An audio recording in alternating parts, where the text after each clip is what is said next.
The restaurant was filled with warm golden lights and the soft hum of conversations. Couples laughed, clinking glasses together, while waiters carried trays of fragrant food. It was the kind of place that spoke of elegance, wealth, and comfort, an environment where one could forget about the outside world and simply indulge. Yet in the corner, at a small table set for two, sat a girl who felt like she didn't belong. Her name was Alina, and at that moment, her world felt smaller than ever. She had dressed in her best clothes, a modest floral dress that she had worn many times before, carefully ironed to hide its age. She had brushed her long black hair neatly, pinned it with a simple clip, and whispered encouragement to herself in the mirror before leaving her small rented room. Tonight, she told herself, could be different. Tonight, she could feel like a normal young woman going out on a date instead of someone carrying the crushing weight of poverty. But as she sat there, her hands clutching her old purse under the table, she kept pressing her fingers against a single $5 bill. That was all she had, and the reality of it made her heart sink deeper with every passing minute. Alina's life had never been easy. She had lost her father when she was only 14 years old, leaving her mother to provide for the family by cleaning houses. Alina had tried to help as much as she could, taking on part-time jobs, tutoring younger students, sometimes even skipping her own meals so her younger siblings could eat. She was bright, hardworking, and full of dreams, but life had taught her that dreams often cost money she didn't have. Still, there was a small part of her that longed for the sweetness of youth, of romance, of laughter, of the chance to be seen not just as the poor girl but as a woman worthy of love. A friend of hers, worried about how much Alina buried herself in responsibilities, had set her up on a blind date. Just go, have fun, her friend had urged. You deserve it. But now, sitting in a restaurant where even the cheapest drink was more than she could afford, Alina wondered if coming here had been a terrible mistake. At another table, only a few feet away, a man watched her without meaning to intrude. His name was Ian. He was the CEO of a rising business empire, known for his sharp mind and strong leadership. But those who knew him closely also knew he carried a quiet heaviness. Ian had once been a husband, deeply in love with a woman who had been his partner in everything, until a tragic accident had taken her life. Since then, his world revolved around raising his 7-year-old son, Sam. Though he had wealth, influence, and respect, he lived with loneliness gnawing at the edges of his heart.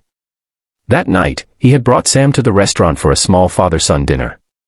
He didn't expect anything unusual. But then his eyes fell on Alina, the nervous way she looked at the door, the way she fiddled with her purse, the small flicker of fear in her eyes every time she glanced at the menu. He recognized that look. It was the look of someone fighting hard not to show the world how little they had. Ian had known that struggle himself once. He had grown up poor, worked odd jobs, studied late into the night, and fought his way through endless challenges to build a life. Though he now sat in luxury, part of him never forgot the days when he counted coins to afford bread. Watching Alina reminded him of that younger version of himself, hungry, desperate, yet full of dignity. And something about her quiet bravery pulled at him. When her date finally arrived, Alina's fragile hope broke piece by piece. The man walked in with an air of arrogance, his cologne strong, his hair slicked back as though he were auditioning for admiration. He barely gave Alina a proper greeting before sitting down and waving at the waiter. He ordered drinks and food without asking her opinion, his words loud enough to turn heads at nearby tables. Alina forced a polite smile, her heart racing as she thought about the mounting bill. She kept telling herself that maybe he would pay, maybe she could escape without embarrassment. But deep down, she feared what was coming. The man barely spoke to her, his eyes scanning the room for someone more interesting. He asked her a few shallow questions, then interrupted her answers with stories about his own achievements, how much money he made, the cars he drove, the vacations he took. Alina listened quietly, her mind spinning as she clutched the $5 in her purse. She felt small, invisible, and yet trapped in the moment. Across the room, Ian noticed everything. Even little Sam tugged at his father's sleeve and whispered, "Daddy, why does that lady look so sad?" The breaking point came when the waiter brought the bill. Alina's date leaned back in his chair with a smug smile and said casually, "Oh, I forgot my wallet. You don't mind covering this, right?" His words landed like a cruel blow. Alina froze, her throat tight, her palms sweating.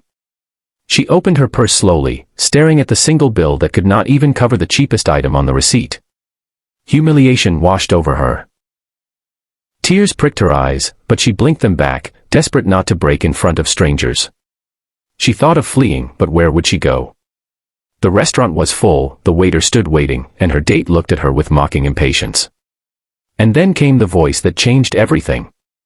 "Excuse me," Ian said as he rose from his seat and walked over to their table. He handed the waiter his own card and said, "This bill is taken care of." His voice was calm but firm, his presence steady.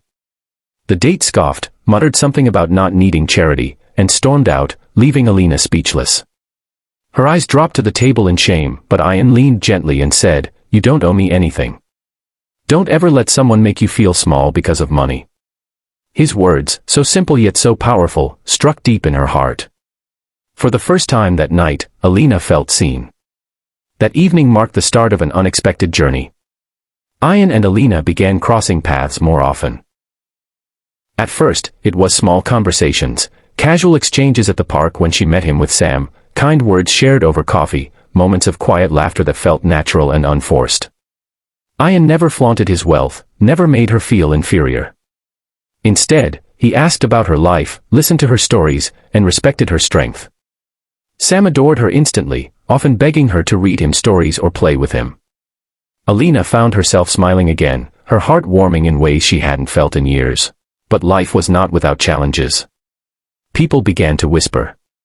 Why would a CEO spend time with a poor girl? Some accused her of chasing his money, others warned Ian that she could never fit into his world. Alina herself battled with deep insecurity. She worried constantly that she was not enough, that one day he would realize she didn't belong in his circle. At the same time, Ian's business faced betrayal from a trusted partner, sending him into one of the darkest storms of his career. Through it all, Alina stayed. She worked harder than ever, taking extra jobs, enrolling in night classes, pushing herself toward a future she had once thought impossible. She encouraged Ian when he felt overwhelmed, reminded him of the strength he had built his empire on, and stood beside him even when others doubted. Slowly, Ian realized that Alina was not just a woman who had endured hardship. She was a fighter, a giver, someone who brought light into the lives of those around her. Their love grew, tested by doubts and pressures, yet strengthened by resilience. When Ian's family opposed their relationship, urging him to marry someone of equal wealth, Alina nearly walked away. She did not want to be the reason he faced rejection.